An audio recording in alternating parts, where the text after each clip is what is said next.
சமயம் தமிழ் நேயர்களுக்கு வணக்கம். அமெரிக்காவும் இஸ்ரேலும் இணைந்து ஈரான் மீது கூட்டு தாக்குதல் நடத்தி கிட்டத்தட்ட 1 மாதங்கள் நிறைவடைய போகுது. இந்த தாக்குதல் உலகளாவிய நீண்ட ஒரு போருக்கு வழிவகுத்திருக்கிறதா நிபுணர்கள் சொல்றாங்க.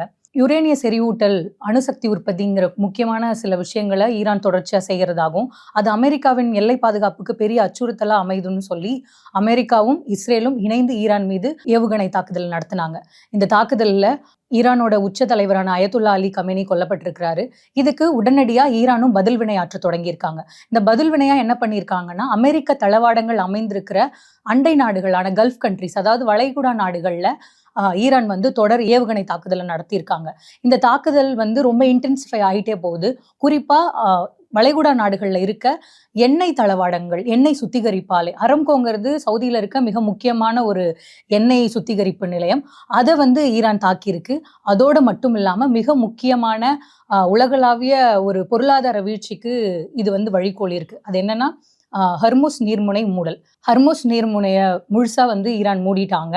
அதுவும் இல்லாம அங்கிருந்து ஒரு பேரல் கூட வெளியில போகாதுங்கிறதுல தெளிவான ஒரு நிலைப்பாட்டுல ஈரான் வந்து இப்போ இருக்காங்க. ஆனா இது உலகம் முழுக்க மிக பெரிய அளவிலான எரிசக்தி தட்டுப்பாடை உருவாக்கி இருக்கு. அது தொடர்ச்சியா கடந்த 2 வாரங்களா இந்தியா உட்பட பல நாடுகள் எரிபொருள் தட்டுப்பாடு, எல்பிஜி கேஸ் சிலிண்டர் தட்டுப்பாடை நம்ம சந்திச்சுட்டு வரோம்.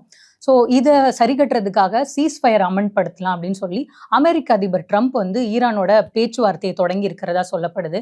ஆனால் அந்த பேச்சுவார்த்தை தோல்வியில் முடிஞ்சிருக்குதா செய்திகள் வெளியிட்டிருக்காங்க. அமெரிக்க அதிபர் ட்ரம்போட கோரிக்கைகளை முன் வச்சு சீஸ்ஃபயர் நிறுத்தணும் அப்படின்னு பேச்சுவார்த்தை நடந்துட்டு இருக்கு. ஆனால் ஈரான் இதுக்கு முழுக்க முழுக்க மறுப்பு தெரிவிச்சிருக்காங்க. ட்ரம்ப் முன் வச்ச கோரிக்கை என்னன்னா, அணுசக்தி தயாரிக்கிறதுக்கான யுரேனியம் செறிவூட்டல் செயல்பாட்டை உடனடியாக ஈரான் தடுக்கணும், அப்புறம் உடனடியாக ஹர்முஸ் நீர்முனையை திறந்து விடணும். இப்படி பல கோரிக்கைகளை அமெரிக்கா முன் வச்சிருக்கு. ஆனால் இந்த அமெரிக்காவோட கோரிக்கைகளை முழுக்க முழுக்க ஈரான் மறுத்திருக்கு. இதுக்கு கவுண்டரா சீஸ்ஃபயர் பண்ணோம்னா நாங்கள் வைக்கிற கோரிக்கைகளுக்கு அமெரிக்கா, இஸ்ரேல் உடன்படணும், அப்பதான் சீஸ்ஃபயரை நிறுத்துவோம் அப்படின்னு ஈரான் தரப்புலேருந்து சொல்லப்பட்டிருக்கு. அதுல ரொம்ப முக்கியமானது, ஹர்முஸ் நீர்முனையை திறக்கணும்னா அங்க வந்து ஆக்கிரமிப்பை இஸ்ரேலும் அமெரிக்காவும் உடனடியா விலக்கி கொள்ளணும். அதே மாதிரி அந்த பகுதியில இறையாண்மையை நிலைநாட்டுறதற்கு தேவையான நீண்ட கால ஒப்பந்தங்கள்ல கையெழுத்து போடணும். அதே மாதிரி தெஹ்ரான் உட்பட பல இடங்கள்ல இந்த போர்க்காலங்கள்ல அமெரிக்காவும் இஸ்ரேலும் ஏவுகணை தாக்குதல் நடத்திருக்கு. முதல் நாள் இன்வேஷன்லேயே கிட்டத்தட்ட 2000 இலக்குகளை ஈரான் பிராந்தியம் முழுக்க தாக்கியதா அமெரிக்காவின் உளவு அமைப்புகளே தெரிவிச்சிருக்கக்கூடிய இந்த சூழல்ல ஈரானை மறுசீரமைப்பு பண்றதுக்கு போர் நிதி கொடுக்கணும் அப்படின்னும் ஈரான் சொல்லியிருக்காங்க. அது மட்டும் இல்லாம சீஸ்ஃபயர் வந்து ஈரானின் தெஹ்ரானோட விதிமுறைகளின் அடிப்படையிலேயே நடத்தப்படும், அமெரிக்காவின் ஒப்பந்தங்களின் அடிப்படையில நடத்தப்படாது அப்படின்னும் தெஹ்ரான் வந்து தெளிவா சொல்லிட்டாங்க. ஸோ இந்த 2 தரப்புகள்கிட்ட இருந்தும் தொடர் போர் முழக்கங்கள் வந்துட்டே இருக்கு. சுத்தி இருக்கிற வளைகுடா நாடுகள் மட்டும் இல்லாம மேற்காசிய நாடுகள் முழுவதும் இந்த போரால பாதிக்கப்பட்டுட்டே இருக்காங்க. பிலிப்பைன்ஸ் உள்ளிட்ட பல நாடுகள் வந்து தொடர்ச்சியான எரிபொருள் தட்டுப்பாடை சந்திக்க தொடங்கிட்டு இருக்காங்க. நேத்து இந்தியாவில் ஆல் பார்ட்டி மீட்டிங்ஸ் நடந்துச்சு.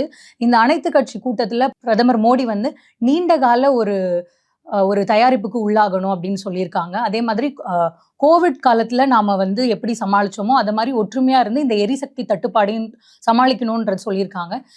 ஏன்னா இந்த போர் எப்போ நிறுத்தப்படும், இல்லை இதுக்கான பேச்சுவார்த்தைகள் எந்த கட்டத்துல இருக்கு அப்படிங்கிறது வந்து நாளுக்கு நாள் வந்து வேற வேற கோணங்கள் எடுத்துட்டு இருக்கு. ஏன்னா முதல்ல வந்து போரை நிறுத்துறதுக்கான நடவடிக்கைகள் எடுத்திருக்கிறதா ட்ரம்ப் சொன்னாங்க. அதுக்கப்புறம் உடனடியா வந்து 5 நாள்ல போர் நிறுத்த பேச்சுவார்த்தை நடத்தப்படும் சொல்லிட்டு இருந்தாங்க. இதுக்கு முன்னுக்கும் பின் முரணா வந்து ட்ரம்ப் தொடர்ச்சியா பேசிட்டு இருக்காரு. அது மட்டும் இல்லாம இந்த போர் நடவடிக்கையை இனிஷியேட்டிவ் பண்ணதே நான் கிடையாது, அமெரிக்காவோட மத்திய பாதுகாப்புத்துறை அமைச்சர் தான் அவர் மேல ஒரு கவுண்டரான ஒரு ஸ்டேட்மெண்ட் அவர் வச்சிருக்காரு. ஸோ இந்த மாதிரியான குளறுபடியான விஷயங்கள் போயிட்டு இருக்கும்போது எல்லா நாடுகளும் கையிருப்புல இருக்க எரிசக்தியை முறையா பயன்படுத்துறதுக்கு போராடிட்டு வராங்க. நம்ம நாட்டில் எரிபொருள் சக்தியை கட்டுப்பாட்டுக்குள்ள கொண்டு வர்றதுக்கும் மக்களுக்கு தடையற்ற விநியோகத்தை தொடர்ச்சியா செய்யறதுக்கும் அரசு நடவடிக்கைகளை எடுத்துட்டு வராங்க. ஆனா இதுல அதிக அளவுல பாதிக்கப்பட போறது யாரு அப்படிங்கிற கேள்வி தொடர்ச்சியா எழுந்துட்டே வருது.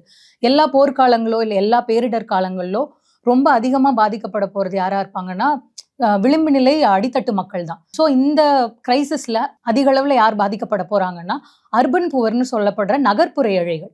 நகர்ப்புற ஏழைகள் வந்து பெரும்பான்மையா வந்து சிறு சிறு தொழில் பண்ண தொடங்கியிருக்காங்க. லைக் ஆம், தள்ளுவண்டி கடையாக இருக்கட்டும், டெலிவரி பார்ட்னர்கள், ஸ்விக்கி, சொமேட்டோ உட்பட டெலிவரி பொருட்கள் செய்து தொழில் செய்றவங்க, டெய்லி வேஜஸ் தினக்கூலிகளா வேலைக்கு போறவங்க. ஸோ இவங்களோட வாழ்க்கையில எரிபொருள் தட்டுப்பாடு மிக மோசமான விளைவுகள ஏற்படுத்தப் போகுது. ஏன்னா, கேஸ் தட்டுப்பாடு வந்து எல்லாருக்குமே அம் பின்னடைவை ஏற்படுத்தினாலும், அர்பன் புவர்ன்னு சொல்லப்படுற நகர்ப்புற ஏழைகளுக்கு வாழ்வியல்ல அன்றாடங்கள இது குறைக்கப் போறதா பலரும் வருத்தம் தெரிவிக்கிறாங்க. அதிலும் குறிப்பா இப்போ தள்ளுவண்டி கடைகளே உணவு சார்ந்து இருக்கிறவங்களுக்கு, இப்போ தள்ளுவண்டி கடைகள் தொடர்ச்சியா மூடப்படும்போது, அந்த உணவு கிடைக்காம போது. சிறு குடியிருப்புகள்ல வாழக்கூடிய ஏழை எளிய மக்கள் கேஸ் தட்டுப்பாடு ஆனா, அவங்க அத எப்படி சமாளிப்பாங்க? அவங்க குழந்தைகள் பள்ளிக்கு செல்ற, கல்லூரிக்கு செல்ற குழந்தைகளுக்கு எப்படி உணவு குடுப்பாங்க? அப்படிங்கிற கேள்விகள் தொடர்ச்சியா எழுந்துட்டே வருது. ஸோ அரசு வந்து இதுக்கு உடனடியான தீர்வ கொண்டு வரதுக்காக தொடர்ந்து முயற்சி பண்ணிட்டு இருக்காங்க.